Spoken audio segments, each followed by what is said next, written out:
Look, let me double back to the beginning. You know, when, as I was saying, like, you know, when my father passed away, you know, I never touched a cigarette or alcohol or weed or any kind of thing that. How old were you then? When I was about 14 years old when my dad passed away. Nothing. You were. I was clean. Clean as hell. Yeah, I hadn't touched anything, and it was actually not even the time when my dad passed away. It was the day of his funeral. So it was like a week later after, you know, hearing something changed in me that I didn't even realize changed at the time, you know. But you know, there was something that switched on or off. I don't know, because, you know, since then I dedicated about 15 years of my life to drugs. Sure. Yeah. And I started off small. You know, I started drinking and smoking weed, and, you know, taking eckies and stuff like that. You know, I used to party. I used to be a part of a dance group as well. You know, dance group. Yeah, I used to be a part of Crush City. You know, and you know, the name, the fame came about, and it wasn't long lived. It was very short lived. But you know, with the likes of Clyde and Prince and Hamish. Yeah, Lionel Dunn, you know. So I built my life around getting a lot of interaction with my friends, and you know, the relationships that we built up were all about party lives, going to clubs and doing all those things. So it sort of came about through just having fun, you know, just being me and just going out there and just, you know, just having a joy, partying. And you know, at the time, you know, money wasn't sort of an issue for me. You know, I used to, you know, do part-time jobs, and I used to work, I used to draw.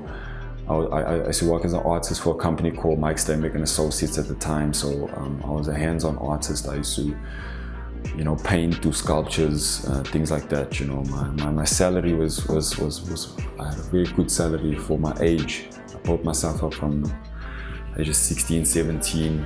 You know, I started working, and, you know, I wasn't, you know, old enough to handle my monetary affairs. So all my money used to go into my mom's account, and I used to get quite a nice allowance and stuff like that. So there was a period where things were golden for me. You know, to wear the best clothes and, you know, try. And it always used to be about entertaining my friends, and, you know, I'm that old now. You know, I've got some ching, and, you know, I'm spreading things nice and thick for the guys, and we're all having a ball, we're all having a joy. It's always good. Friends at my place, you know, and everything is just, you know, as I said, it was golden. So everything was just about having good times, and this money that you had, it's not like anybody called you aside to say, listen, you can actually go and study, save your money aside, or there was no kind of influence. But basically, you were a teenager, this money was yours, and that was it. I was full on rebellious, and I used to just live my life for me. I didn't care. No dad, you know, I hated school. I was just typical. I just rebelled, typical rebellion. I just went against all moral conduct that is right, the straight path. I chose to just spread it all out. You know, yeah, and then, you know, from those little things like having a little bit of weed, yeah, you know, drinking, you know, the girls, entertaining, doing all those things, you know. I started doing lines, you know, that wasn't enough for me, so I started smoking rock, you know, and eventually, you know, there's different crowds of people that you would move with. You know, there'll be the nightlife where I'm moving with guys that got rides, you know, they're spinning their whoops on the squares, and, you know, we're chilling, you know, music blasting, you know, that's just a general entertainment, but that entertainment where you want to pull a whoop kind of thing, you know what I mean? Then I had my bras where, you know, your button smokers, you know, your guys that are gonna be smoking tacha, and you can't do that. You do that, you're in a line, you go, you know, maybe to, you know, the Chi, things like that, you smoke, you're there by Pido Scali, or, you know, anyway, where the hours are just chilling, you know, and then having a poso, if you want to call it, you know, busting a pipe, yeah, or mulling a zol, yeah, you know, things like that. So that I had places where I could go and be just who I felt like being. And the doping, were you doping at the same time when you were smoking? Yeah, parking by Sean's Gully or by Pillai's, parking in a hole. Anywhere. It was just, Madden Ridge, bro. There's always just your hot spots by Gully, anywhere. And you just surround, there's essence. I felt it. That was me. I felt people's presence wherever I went. Sure. And I knew that if I go here, this is the kind of company I'm gonna go and keep there, and this is what I'm gonna expect. So I knew when I left my house coming down that long Central Drive road, I knew, okay, fine, this is the spot I'm gonna hit, this is who I'm gonna meet up with, this is who I'm gonna chill with, So yeah, and eventually, I started becoming a loner, and in terms of smoking drugs. Because is it every weekend, or is this like every weekend, bro? I used to do it. If I could do it every day, I would. But eventually, I got expelled from school. I got involved in a hectic case. I got accused of rape, and I got expelled from school. So a couple of my friends were involved. There was 4 of us accused.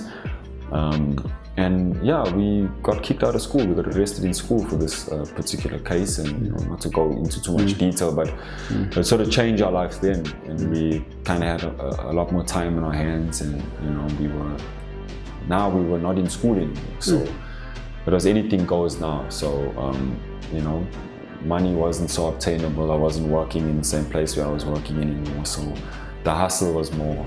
Was it because of maybe the job stopped, or what was the job all over? Was it just basically? No, I left my job. So you were just like living this free spirit, man. I wanted to be free, and I think having a job tied up too much into the time I wanted to be just messing around, doing whatever I felt was fitting for my life and free and fulfilling for me at the time. So I chose, okay, I'm gonna go down this path. But basically, I used to do fraud, credit card fraud, sell. I used to loan out money. I was a mashonisa, if you wanna call it that. So I used to do tattoos. That was my main source of income. So I used to do a lot of tattoos for the guys in Madden Ridge. Although I felt like Madden Ridge always didn't want to pay so well, so I used to go into the Pinetown areas. I used to get a lot of work doing tattoos. I used to get. So you're hustling now too. Hustling, bro. Painting houses. That I'm very good at my hands. Well, was this now just to feed the habit, or was it just to feed the habit, bro? I would literally, scrap yard, sell metal. I used to sell cupcakes. I used to do anything to make a buck, anything. So I dabbled a lot in a lot of things. I was very shrewd.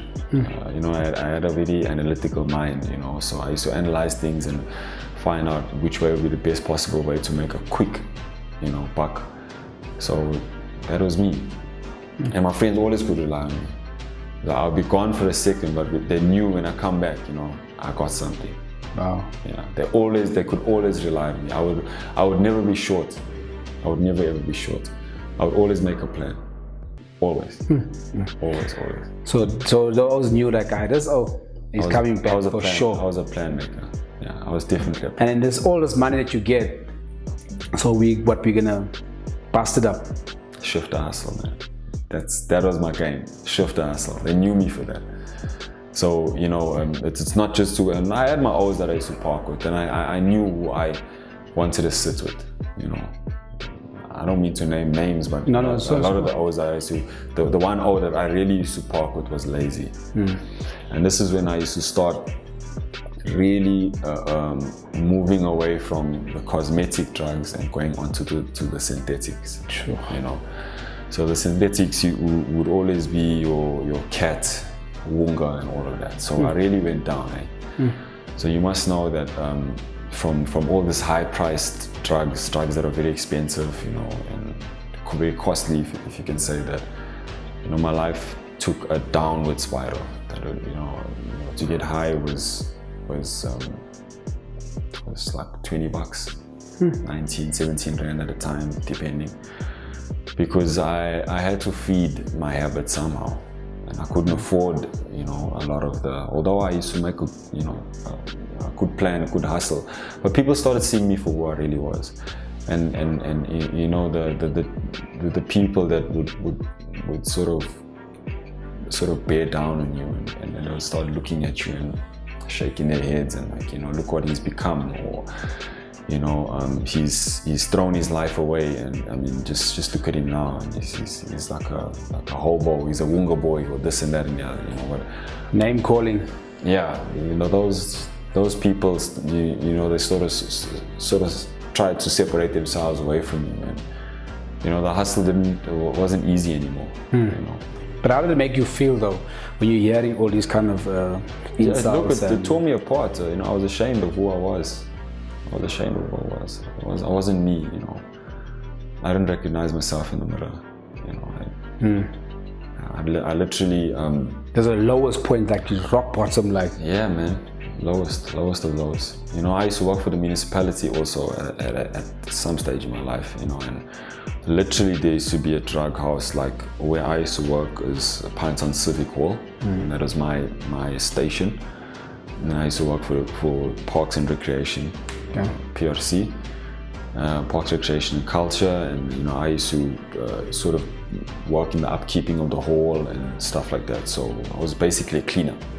So I had that job, and I used to earn my little 6,000 rand a month, and you know, sometimes 8 to 9,000 rand with overtime, and you know, so I was okay. So I had a salary, I had an income. I used to support my mom, support my son, Thielen, and you know, basically used to work for drugs.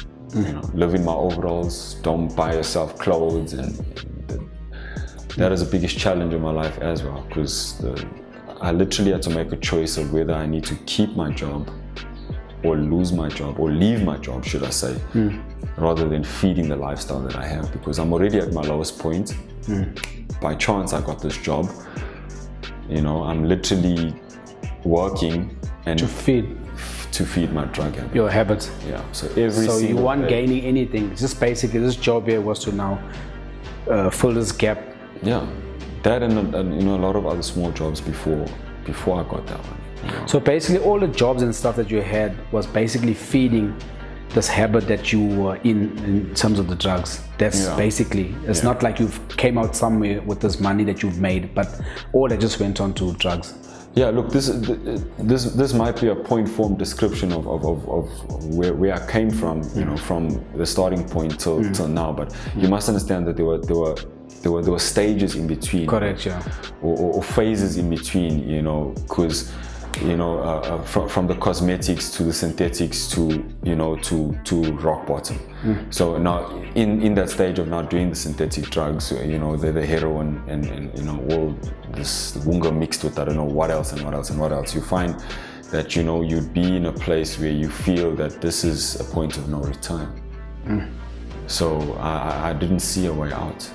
Because, you know, with Wunga, you get sick. You literally get sick.